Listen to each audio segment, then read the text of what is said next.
What's up everybody, and welcome to this week's What's on Kickstarter. Today we're going to be checking out some of the great, good, and not so good decks recently released on the platform, as well as some really fun campaigns outside of the playing card world, because I gotta say man, Kickstarter is more than just playing cards. There are so many great little toys out there and gadgets and cool stuff.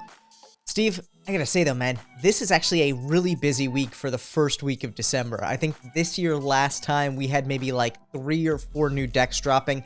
This week we have almost 8 new decks dropping, man. It's crazy. Yeah, and I think people are trying to push them kind of out the door before the new year. Could be. Very well could be.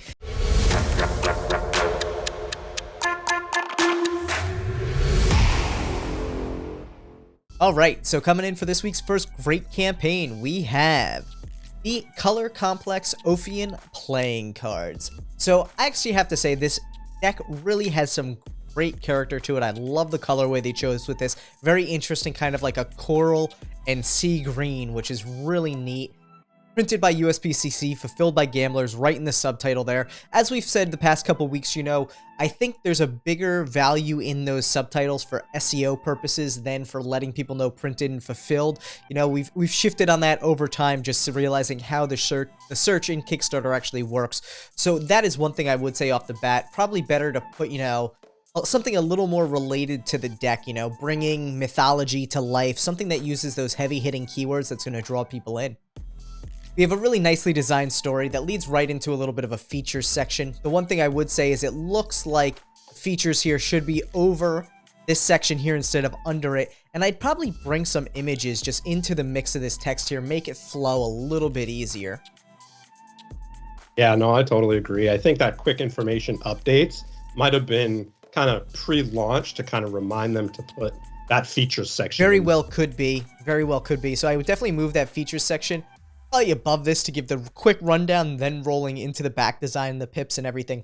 So really nice image of the back design, very nice and clear there. Really interesting design too. It kind of blends into it, which makes it a little bit hard to see, but I love that head-on view of the back design because you know exactly what to expect there. Fun little, yeah, really cool. Some really fun little customizations to the pips as well, especially making the club more of a clover there, which is interesting. Yeah. And we can see rolling into the court cards here, really well laid out campaign, but I do think text just needs to be a little bit more interdispersed through some of these images to help break things up a little bit. Would have been cool to see a little bit more contrast. Maybe you could see the court cards just a little bit more. Yeah, very, I don't want to say monochromatic because there's 2 colors there, but very minimal colors in this as well. The other interesting thing is that, like, it looks like they're repeating courts throughout, which ultimately that can always be a detractor for a collector's based deck, whereas this I think they're gearing more towards cardistry. With that in mind though, to gather a little bit more of the collector's market there, it may help to do custom court cards for each of the suits, not just 3 custom courts running through. Fun little jokers there, and then we see the stretch goals here. So the one thing I would say with the stretch goals, and I really do like how they threw this together, so you have, you know, standard printing with USPCC, they have embossing, they have embossing on crushed stock, they have crushed stock embossing and a custom seal. You don't really need to repeat what already carries through all of them, so in this case, I'd get rid of the premium USPCC cardstock, stand-up caliper, air cushion playing cards. I would just throw something along the lines of, well, this is the goal one, so it doesn't even need to be in a stretch goal, but for the stretch goals themselves, for this one, just say embossing added to tuck box. For this one, just say upgrade to crushed stock. For the next one, say, you know, custom seal added. It really helps bring down the amount of extraneous text there and makes it a little more readable, a little more easy to understand. In addition, it never hurts to throw some images in with the stretch goals as well to give people a visual indicator of what they're actually working towards. Yeah, I mean, it took a little, we had to read each line and compare it to the line above us to be like, well, I don't understand what's changing. And it just took more time than I couldn't agree more. But I gotta say, this is actually a really fun looking deck. They have a nice little more images section, more information. See, a lot of this to me would have been really well incorporated, maybe aside from the About Us section, but a little bit of these sections could have been thrown between the images to help break up that easy scrollability there. And then the other thing I do not see here, which I'm curious about is, well, we know fulfillment is by gamblers. The one thing is I would reiterate that in the campaign itself as well, because once you're past the title, it's easy to forget that. Throwing it into the feature section and then maybe even using the logo for USPCC and Gambler is always highly recommended because people recognize those images, so they're easily going to be able to scroll through and be like, oh, look, that's Gamblers right there. Yeah, no, totally. What's the price point on it? At 17 shipped, which is an absolute steal for this deck. Oh. Especially if you start hitting those stretch goals, you get some embossing in the tuck, things like that. That's really a nice deal there. It's interesting, though, for me, because I see this, mentioning that it's a collector's or a cardistry-oriented deck. To me, this has such more collector's vibe than cardistry necessarily, other than maybe that central element there. Yeah, no, I totally agree. It's a super fun deck. I love the colors, and I do see they mentioned Gamblers here as well, but I do think those logos would go a long way to just drive home who is going to be printing and fulfilling as well.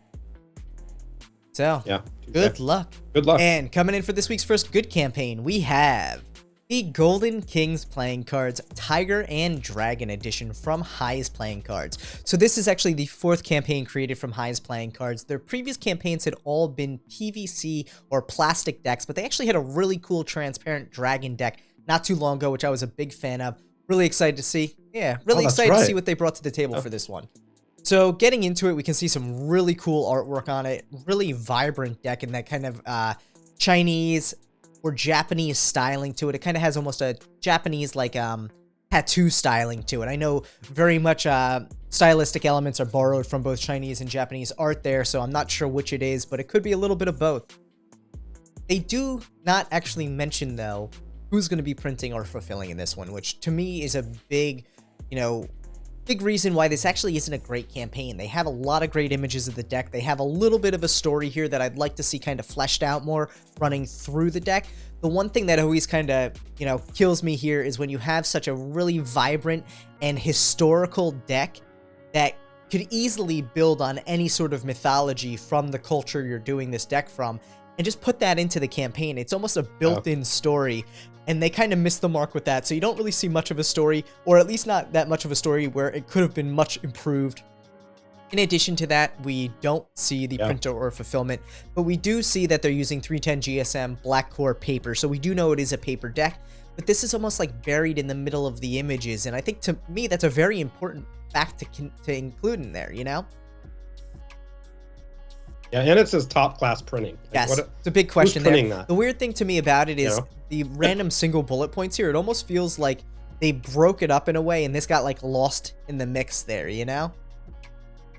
Like, I think this campaign, first and foremost, is just a little information short. From the images alone, it's a very cool looking deck. I really think it has a lot of potential, I'd say. But at the end of the day, at the end of the day, it just doesn't, it just doesn't have what it needs to get over the finish line there. And we can take a quick look. They have a pretty reasonable goal for the deck, but at the end of the day, without the information there, it's a little hard to decide whether or not I'd want to back it. I mean, first off, this little prototype they show here has some pretty terrible registration on the front there. I'd be curious to see, like, again, who's going to be printing. The foil on the tuck, curious where it's coming from, because a lot of these elements, quality is very important. So if it's being printed by, a no-name printer that I've never heard of, the price point can have a big impact based on that. Yeah, and if they come forward, and they don't fund, I would definitely bring this back to the drawing board, because I think that artwork is dope. If they carried some of that artwork onto the court cards, I think it'd be an epic. Without a doubt. You're looking at $22 shipped, which again is really not bad considering that you have, it's gilded. It's gilded. Well, that's the Golden Dragons. This is the Golden King. So let's see, two of the Golden Dragons. $32 for two decks. So this is the interesting thing is too, because what's the difference between the Golden Kings and the Golden Dragons deck, or is that just a typo there? Oh yeah, I think Golden Kings, no, they're different. So maybe the Golden Kings are the gilded ones? Then four of the Golden Kings for $56. Yeah, I mean, and this is a big one. I think the tiers here are a bit confusing because if you look halfway through, it's like, here, what do we have? Golden King, Golden Dragon, Golden King, Golden King, Golden King, Golden King. So, yeah, I'm not exactly sure. I think it's Golden King, maybe? Yeah, Golden King. So that's where I think they threw off a little bit there with the Golden Dragon. The price point on this is extremely low for what it is at the end of the day. I mean, 4 gilded decks for $56 is something else. So I'd really want to know who the printer is at the end of the day for this. Yeah, 100%. Good luck, though. And for this week's First Needs Help campaign, we have the Enchanted Gems Emerald and Ruby decks. So I gotta say, at the end of the day, this campaign needs help on the cusp of being great, because I know, like, it's such a large leap there. If they just put in some information and got rid of some other information, this would hands down make a tremendous leap to a great campaign, because there's clearly a lot of effort and energy put into the information on this campaign. The one thing I will say, and we're going to slowly scroll through here, I'm going to see if I can get this to scroll a little bit through.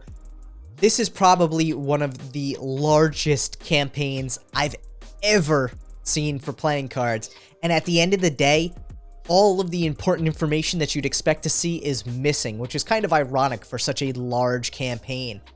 I mean, we're just about halfway past. Yeah. We're getting close to the end in a few minutes here. But the thing about this campaign is it really shows every single aspect of the deck, and I think that's great. But where it's missing is they don't talk about who's printing. They don't talk about who's fulfilling. A lot of the necessary information is just not there.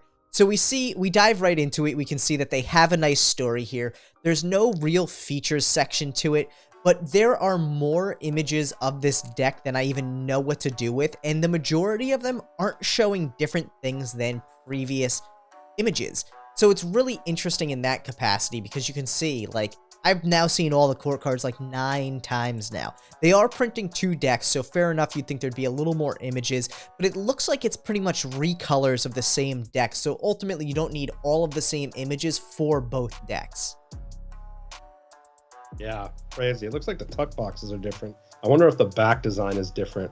I'm yeah, sure we'll definitely find out. Really love the tuck box here. You know, we were talking about this, you know, the other day with Lawrence from Legends on how innovative tuck boxes are really such a nice new wave to playing cards. And this looks like a really interesting one. It looks really thick stock with those very cool cutouts on it as well. I think that's the collector's box. So I can't, but like, what is stickers? I think those are stickers. So like, and here's the thing too. So bookmarks with motifs. So a lot of this stuff sounds like it's add-ons. And at the end of the day, like, these add-ons should be in their own separate section. Also, I can easily see all 4 of these stickers in this one image. I don't need these 3 images there for all of the stickers. The art book, very cool idea, but like, there's just so much information in this, and it bounces around so much from deck to non-deck to deck to non-deck. There's no consistent flow. So at the end of the day, you're almost forcing your backers to read through every bit of this, because you're not giving the important information up top. But then when they get to the bottom of it, the information's still not there. That's because there's not a lot of information. Yeah, it's all and listen, the artwork on this is super cool. Like, I dig the deck. I want to know who's going to be printing it. I want to know who's going to be fulfilling it, you know? Oh, there, whoa. Look at this. Oh, look at this. And I'll tell you, dude, we are 9/10 of the way through the campaign.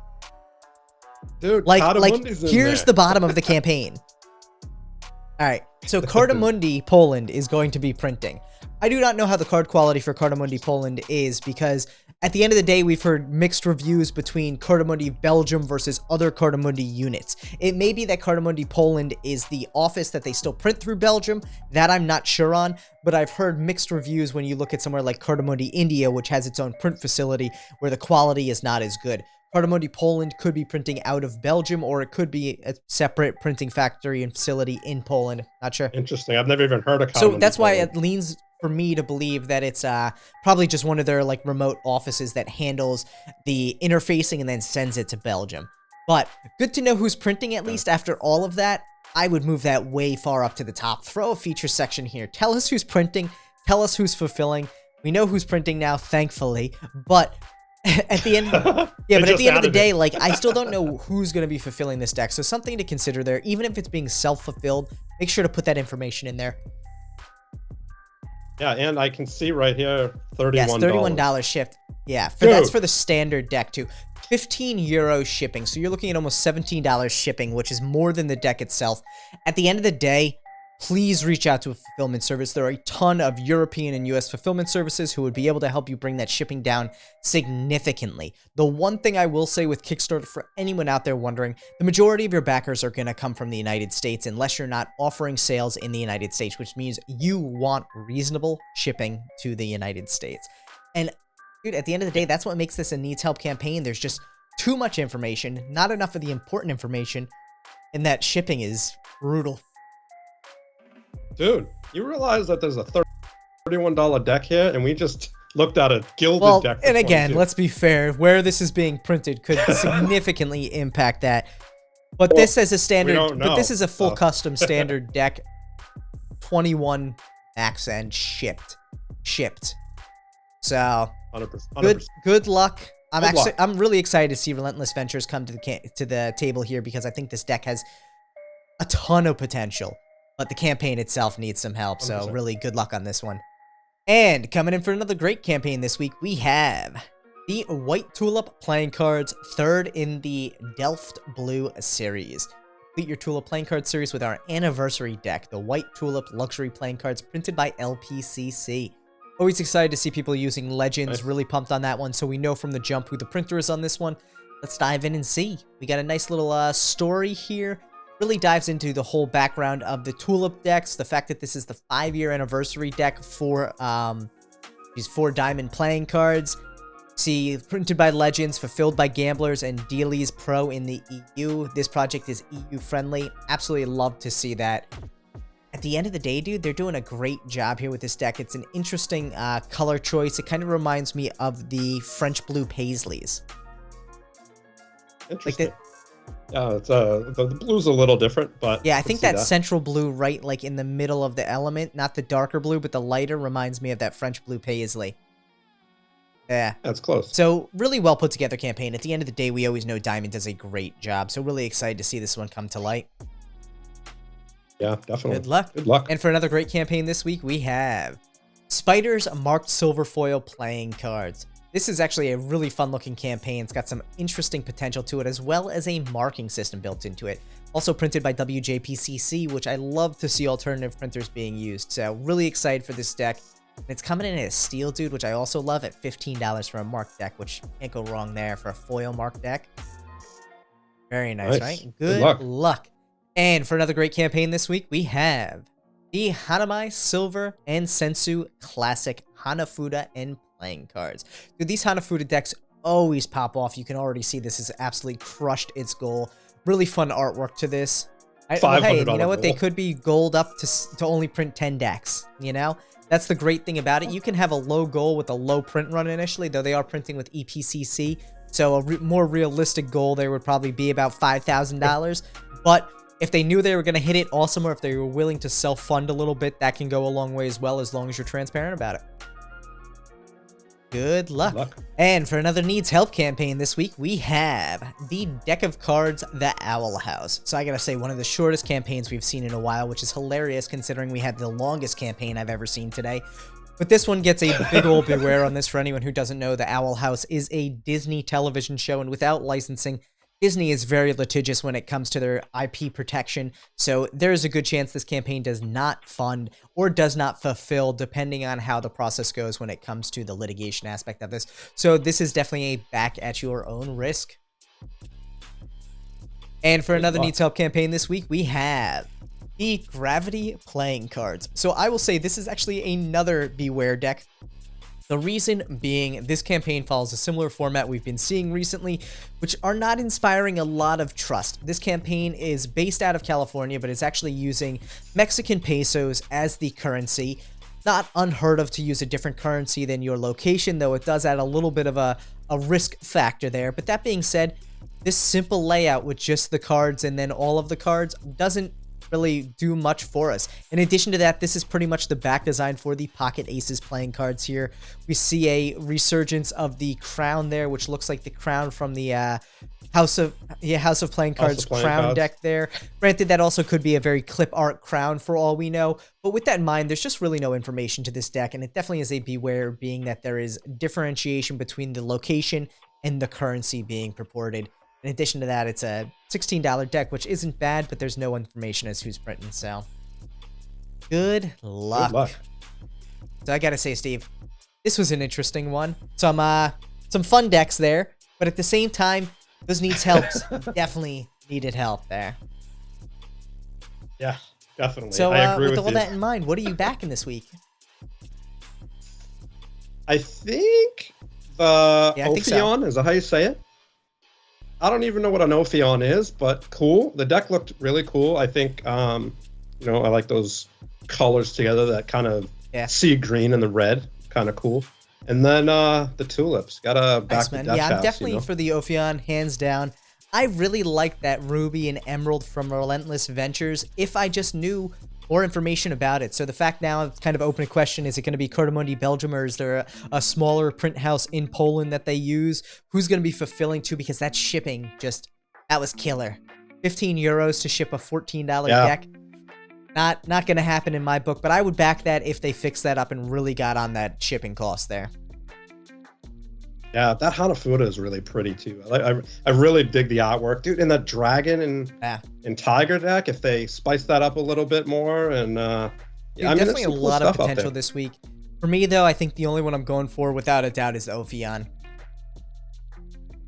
Yeah, so, right on. As always, we'd love to hear what each and every one of you out there are going to be backing this week, so make sure to drop a comment right down below. Let us know which Kickstarter campaigns caught your eye, which decks you're excited to back this week, and which decks you're excited to get fulfilled this week if you've got anything new coming in. Steve, you ready for the exciting part? Dude, it's a good really, one this week. I'm definitely pumped for it. I think it's going to be fun. We have some really fun campaigns coming up here. Let's check them out. First up for my fun campaign this week, we have the Harakiri Blades of Honor. And like I tell everyone out there, if there are miniatures in the thumbnail, you know I'm opening it. And I'm probably going to be picking it for my fun campaign. You got a giant dragon here, and I'm sitting there, I'm like, all right, maybe this isn't a miniature, so I had to scroll through real quick. And this is actually a really cool looking tabletop game that is fantasy based. It seems to have a feudal era Japan kind of styling to it, but basically kind of a world conquest style game with really, really cool miniatures involved in it, man. Dude, this is what I'd like to know. I'd like to know how big your gaming area is, because you've picked a lot of games. It's all about your organizational skills. Now, you can mix and match these. Yeah, I mean, these could be used for anything. That's the great thing about it, is the miniatures themselves have a specific purpose in this game, but you could use these for Dungeons and Dragons, for Warhammer, for anything under the sun. That's cool. Do I like the actual comic depiction of the miniatures, like the Tengli right there? Tengu. No, it's pretty cool. Tengu. Oh, Tengu. Sorry. I could see where you saw it there, too, because when I looked at it, I was like, oh, and I was like, no, that's a you. I'm like, dude. Demon Hunter, that thing is dope. And then here it is, right? Come on, I'm scrolling. I know it's here. I saw it. There it is. It's like the Ultra add-on. Dude, that's a big, dude, it's like 5 inches tall. It's not even a miniature at that point. It's like 5 inches? When most miniatures are like this big, Steve, it's 5 times the size of scale-wise, right? Scale-wise to a dragon, Steve. Let's figure that one out. yeah, for sure. You're like, it's not I was thinking it's not like a foot tall. But most miniatures fall into like the 30 millimeter category. So this is like more than 5 times the size of a normal miniature, which in the scheme of things, as you're playing the game, you have a small miniature, then you have this giant dragon. It kind of makes sense. Yeah, it's funny because obviously I have no concept of the size of these things, so I'm like, that thing's like 2 feet tall. One day, we'll get you in. We'll get you to figure it out. Probably not. I'm just gonna have someone send you a miniature so you can use it for reference in the future. But it's not even gonna be a good thing. Maybe I'll just have someone like 3D print you a little stack of blocks, and it just says 32 millimeters on the side, so you know how big it is. I have a camera battery for my Canon. Maybe that's could be. I'll measure the battery for you with my millimeter ruler, and we'll figure it out. Oh my god, I love it. Perfect. Yeah, I really love the idea of bringing miniatures and dice and extra cool stuff into tabletop gaming. Obviously, you can do tabletop gaming with just dice if you go old school D&D 5th edition, but at the same time, bringing miniatures and other fun parts into it really personalizes the game. So I love seeing games that incorporate that from the jump. Nice. How much does this thing go for? $100?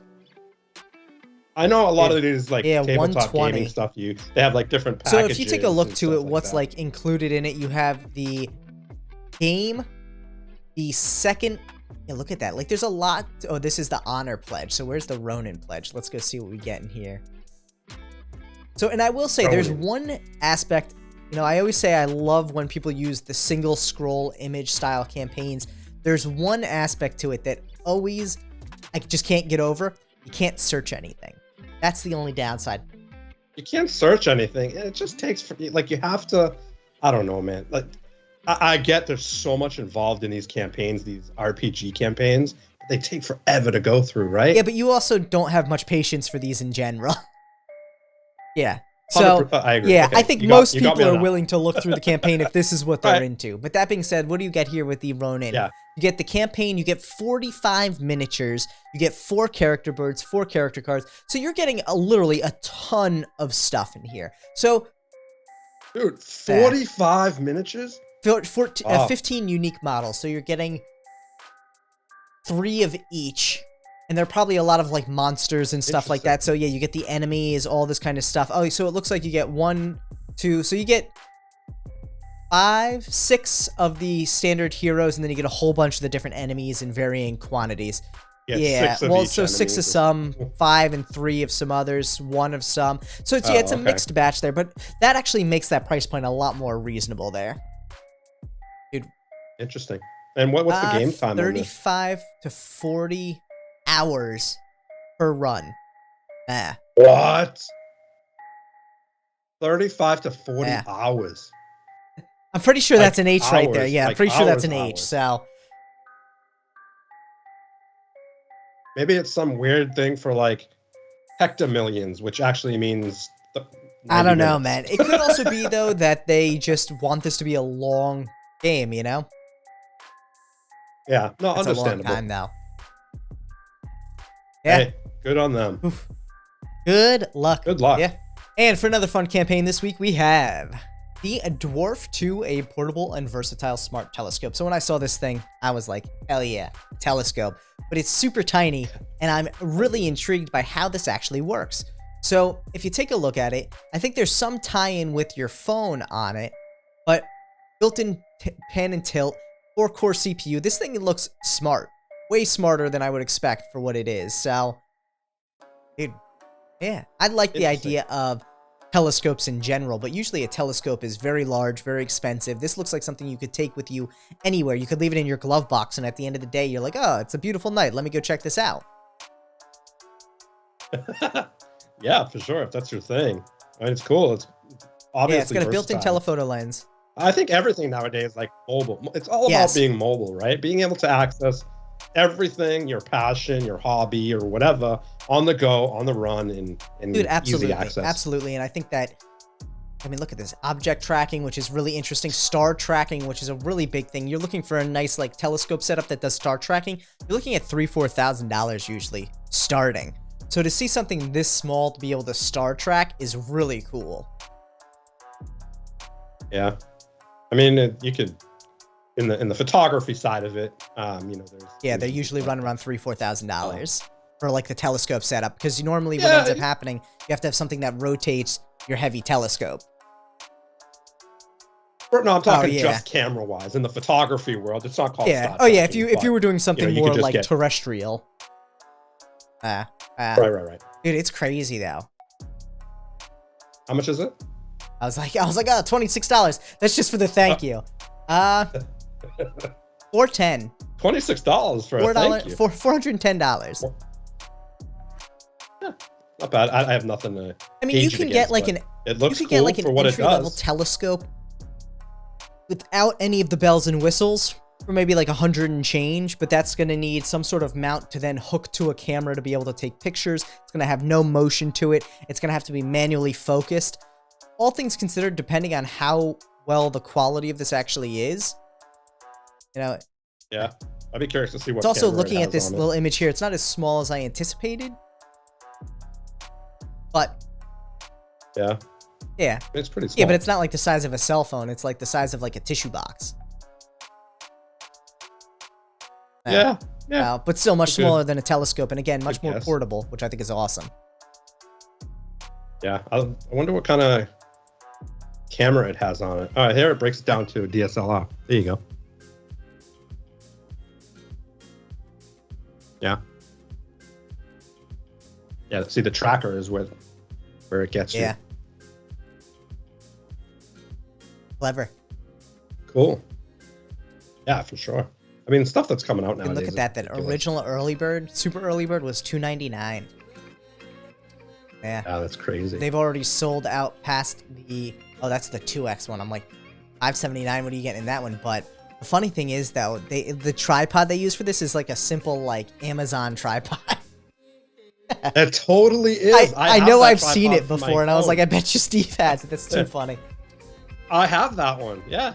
Very cool, though. Very cool. That's very great. Innovative idea. I'm excited to see how this one plays out. Good. Yeah. Good luck. Good luck. Crushing it. And for another fun campaign this week, we have the strikerbit, the world's first bolt-action screwdriver. This thing is cool. It is cool. I like how sleek it is. It kind of makes me feel like I can't say makes me feel like, if I had it in my hands, I would feel kind of like James Bond. It's definitely spy tool-esque. I like how they're building out a lot of like everyday items now. It's more of like spy tools. Oh, 100%. And the one thing I really, really like about it is the versatility of that kind of little, I guess the bolt action mechanic side of it allows you to utilize that to turn the screwdriver. Whereas you buy a lot of these small screwdrivers, they're kind of hard to turn because there's nothing to grip on. You know what I mean? It was interesting too because they show the video here. I'm like, that's really weird that they would choose for like a torque bit on the other side, considering that's not a very common thing in the US at least. But then I realized if you go a little bit further down, you can actually replace the heads in this thing. Yeah, that's super cool. Really. I mean, hey, if you're building a lot of IKEA furniture, maybe you can utilize this more than just screwdriving. Or yeah, like throw it in your pack for your bike. This would be great in your glove box in your car in an emergency situation. Like, there's a lot of versatility to this. Yeah, totally. And it's not too bad too. Super early bird, you have like $50, I think. Maybe a little more. Shipped. 57. A little pricey, but you're paying for the gimmick at that point, which is fine. The convenience factor of it for sure. I mean, you could get a full set of screwdrivers for like $15 if you want cheapy ones, but yeah, definitely the wow factor of it, I think. You know what would be really cool for this? It obviously this is really small, so you can only fit so many heads in there. It'd be really cool to have it a little bit longer, just a teeny bit longer, where you can have multiple heads in there. That way you don't have to try to carry around the heads. Also, I think the issue you run into with that, though, is there's a magnet at the back that connects to the head to hold it in place. So you wouldn't be able to stack more heads in. You'd have to have like another whole compartment where the head would rest, the third head. Yeah, I mean, you can have like I mean, we just saw a freaking Kleenex-sized telescope. I'm sure they could build something that has something that breaks off there. Alternatively, I'd almost say it would be worthwhile to have like a carry case. Like a small little carry case that has like an elastic band that could hold 2 more bits on it. You know, for an extra $5. Something. I mean, a carrying case would be obviously ideal. Come on, guys. For $57, throw in a carry case. Right? Dude, this is fun though. Cute little screwdriver there. Yeah. Super. Yeah. You know me. I'm all about those little kind of cute gadgety things. I'm a photographer. I like to be mobile. You know, my softboxes fold down to this. You know, my beauty dishes fold down to this. So it's like having something this small to go in my backpack while I'm hiking or running around is definitely key. Nice. Well, good luck. And for another fun campaign this week, we have the TourBox Elite, the ultimate Bluetooth controller for creators. Dude, this is super cool. It's way beyond my skills, you know, but if you're an editor, a creator, you know, it literally can handle everything, you know, Pro Tools, you know, for audio, if you're an audio engineer, you have your little rotating wheel that allows you to, you know, kind of toggle in between audio tracks and stuff like that. It's super cool. I've never been really good at these kind of like the mouse with the big wheels and the buttons as well. I've never been really good at that. I like having everything at, you know, one dynamic hand, but this is really cool if you're literally sitting on your computer and editing. This reminds me of like the controller for Jaguar 64 back in the day, where I had like the A through Z buttons and like so many buttons you would never need to hit them all. Clearly that platform didn't survive, but this would be a fun little game controller too. Yeah, you can reprogram it. Really interesting, man. Yeah, but I mean, you can set hotkeys. It's really cool, you know.